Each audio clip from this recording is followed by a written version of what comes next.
नमस्कार। युवा मंच यूट्यूब चैनल के माध्यम से आप सभी साथियों को बताना चाहूँगा कि जो मैंने आप लोगों से पहले बता दिया था वही चीज़ें आपको सामने दिख रही हैं।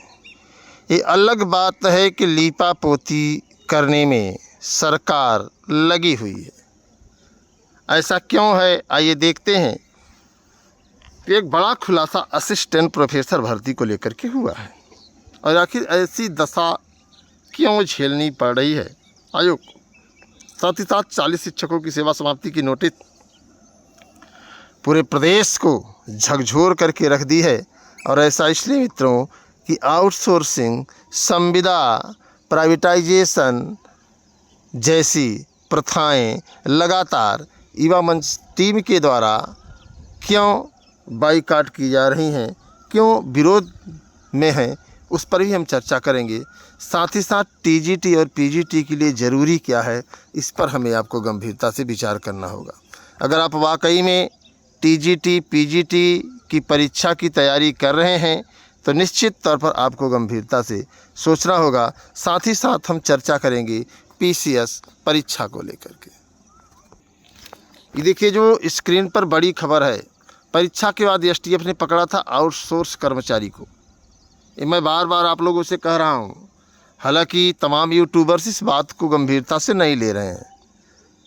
मामला क्या है कि कहीं न कहीं उनकी संलिप्तता दलाली, भ्रष्टाचार, सेटिंग गेटिंग में होती है और ऐसे लोगों के पीछे एक बड़ा हुजूम भी होता है कि हो सकता है कि हमारी भी सेटिंग हो जाए, हो सकता है कि हमारा भी कल्याण हो जाए। चूँकि शॉर्टकट के रास्ते सभी को बहुत आसान लगते हैं। तो इसमें आप इसको खबर को अगर देखेंगे तो असिस्टेंट प्रोफेसर परीक्षा के एक दिन बाद 18 अप्रैल को उत्तर प्रदेश शिक्षा सेवा चयन आयोग परिसर से एक आउटसोर्स कर्मचारी महबूब अली के अलावा 2 अन्य को एसटीएफ ने उठा लिया था। ये शिक्षा सेवा चयन आयोग से 3 लोगों को उठाया गया था। 2 दिन पूछताछ के बाद एसटीएफ ने खुलासा किया था कि असिस्टेंट प्रोफेसर, एक खुलासा हो जाता है, इस पर हम बहुत ज़्यादा नहीं कहेंगे, क्योंकि खुलासा करने के लिए चूँकि सरकार भ्रष्टाचार को लेकर के अपनी नाक बचाती है, आयोग भी अपनी नाक बचाता है कि भ्रष्टाचार का आरोप लगेगा तो सरकार की जो है बड़ी बदनामी होगी, इसलिए ऐसा कुछ किया जाता है। गिरफ्तार आरोपी में गोंडा के लाल बहादुर शास्त्री डिग्री कॉलेज के राजनीति शास्त्र का सहायक प्रोफेसर बैजनाथ पाल, अनुदेशक विनय कुमार पाल और नवगठित आयोग के संविदा कर्मी महबूब अली शामिल थे। अयोध्या के रहने वाले तीनों आरोपितों को जेल भेज दिया गया था। अब आप समझिए, इनको जेल भेज दिया गया। यह भी कहा गया कि पेपर फर्जी था और इनको जेल भी भेज दिया गया।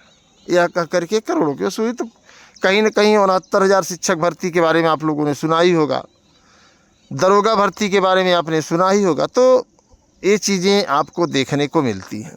फिलहाल ये बात तो यहाँ तक ठीक है, लेकिन थोड़ा सा और आगे देखिए। असिस्टेंट प्रोफेसर की जो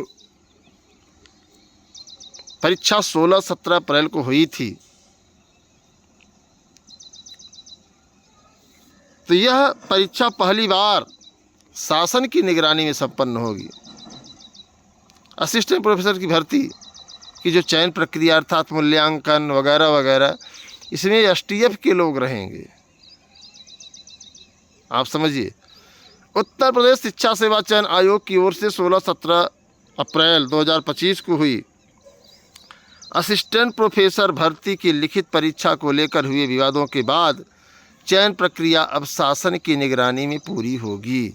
इसके लिए शासन स्तर पर 4 सदस्यीय टीम गठित हुई थी। आप समझिए, विशेष सचिव गिरिजेश कुमार त्यागी की ओर से जारी निर्देशों के अनुसार ADM city Prayagraj Satyam Mishra, additional SP Geetanjali Singh, additional SP STF Vishal Vikram Singh और उच्च शिक्षा निदेशालय के सहायक निदेशक अजीत कुमार सिंह को टीम का सदस्य बनाया गया है।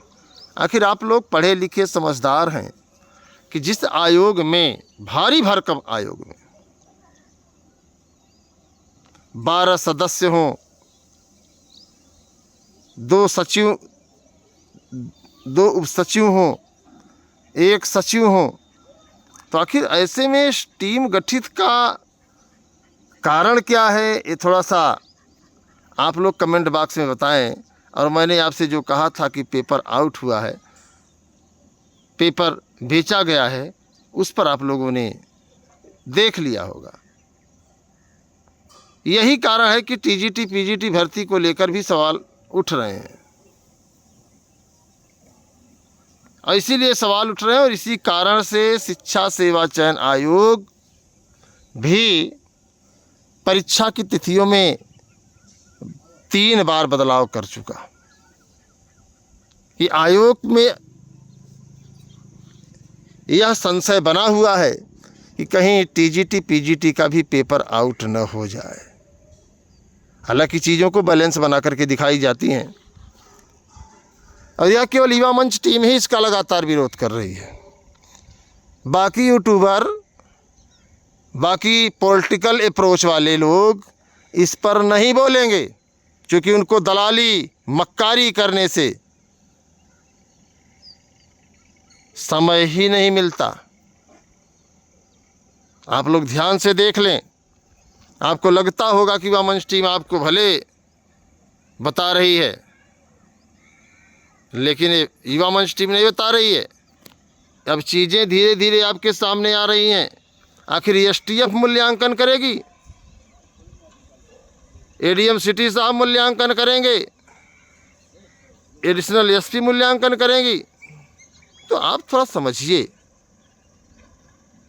निदेशालय के सहायक निदेशक मूल्यांकन करेंगे, सोचिए ना। अरे नहीं सोच पा रहे हैं तो फिर ज़रूरत ही नहीं है ज़्यादा बताने की, तो कुछ चीज़ें आप जानते रहिए, ये बात समझिए। तो ये चीज़ें आप देख सकते हैं, शासन की निगरानी में होगी असिस्टेंट प्रोफेसर की भर्ती, दूसरे पेपर में है, देख लीजिए। और कौन पकड़ा गया था इसके बारे में आपको पता ही है, बहुत ज़्यादा बताने की ज़रूरत नहीं है। अब इस पर मैं बहुत ज़्यादा नहीं कहूँगा कि हो सकता है कि कुछ तार हो इसमें, बहुत ज़्यादा कुछ कहना अच्छा नहीं है।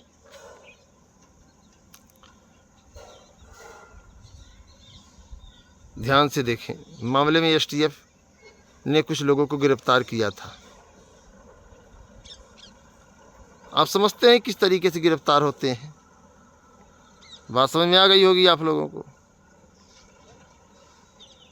तो ये चीज़ें हैं, इसको आप देख लें और अपने विचार अवश्य कमेंट बॉक्स में दिया करिए आप लोग। और दलालों मक्कालों हरामखोरों से, नालायकों से थोड़ा सावधान रहिए।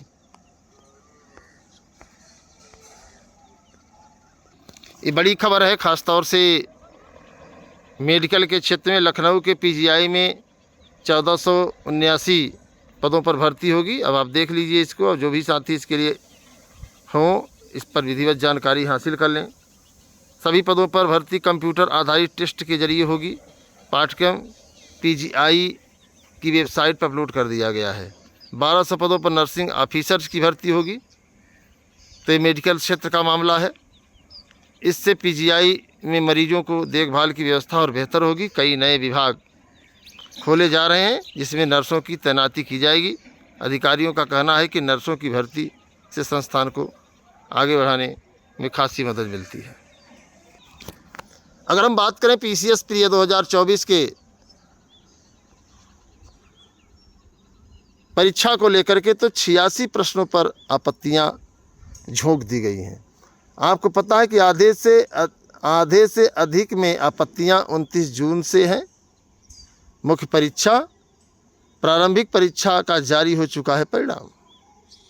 यूपी लोक सेवा आयोग की ओर से आयोजित पीसीएस प्रारंभिक परीक्षा 2024 में कुल 150 प्रश्न थे। इसमें से 86 प्रश्नों पर अभ्यर्थियों ने आपत्तियां दाखिल की हैं। वहीं पीसीएस प्री 2024 का परिणाम जारी हो चुका है। इसकी मुख्य परीक्षा 29 जून से है। अभ्यर्थियों ने सूचना का अधिकार अधिनियम के तहत आयोग से 5 बिंदुओं पर जवाब मांगा है। अब आप समझिए, बात समझ रहे होंगे आप लोग। अभ्यर्थियों ने आयोग से सवाल किया है कि उत्तर कुंजी पूर्व की भांति पहले क्यों जारी नहीं की जा रही है। और मैं सभी साथियों को बताना चाहूँगा इस मामले को लेकर के 17 तारीख को आप लोगों को लोक सेवा आयोग पर पहुँचना है, जिस पर आयोग ने जवाब दिया कि पहले अंतिम उत्तर कुंजी जारी करने का प्रावधान था, लेकिन आयोग में प्रत्यावेदन देकर OMR शीट देखते थे और अंतिम परिणाम जारी होने से पहले असंतुष्ट अभ्यर्थी कोर्ट चले जाते थे, जिससे भर्ती प्रक्रिया में देरी होती थी।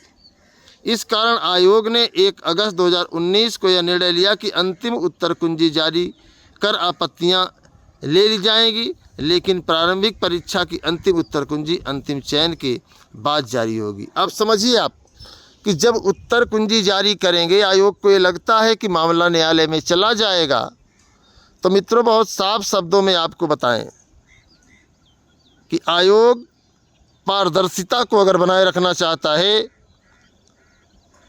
तो स्पष्ट विवाद रहित प्रश्नों को शामिल करे परीक्षाओं में।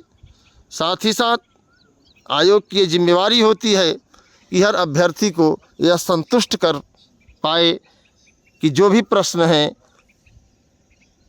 उनके उत्तर सही माने गए हैं, विवादित उत्तर नहीं है। अब सोचिए 150 प्रश्नों की उत्तर पुस्तिका में 86 प्रश्न पर आपत्तियां, बड़े शर्म की बात है। तो आइए 17 तारीख को शिक्षा लोक सेवा आयोग में इस पर भी हम चर्चा करेंगे। 17 तारीख को लोक सेवा आयोग के गेट नंबर 3 पर आप लोग पहुँचे, समय 11 बजे। लोक सेवा आयोग पर इन सवालों को भी रखा जाएगा। साथ ही साथ GICLT प्रवक्ता, BEO, GDC जैसी भर्तियों को लेकर के युवा मंच टीम लोक सेवा आयोग पहुंच रही है। तो धन्यवाद, नमस्कार। मैं आपके संघर्षों का साथी अनिल सिंह। आप इस वीडियो को अधिक से अधिक जरूर शेयर करिएगा। जय हिंद।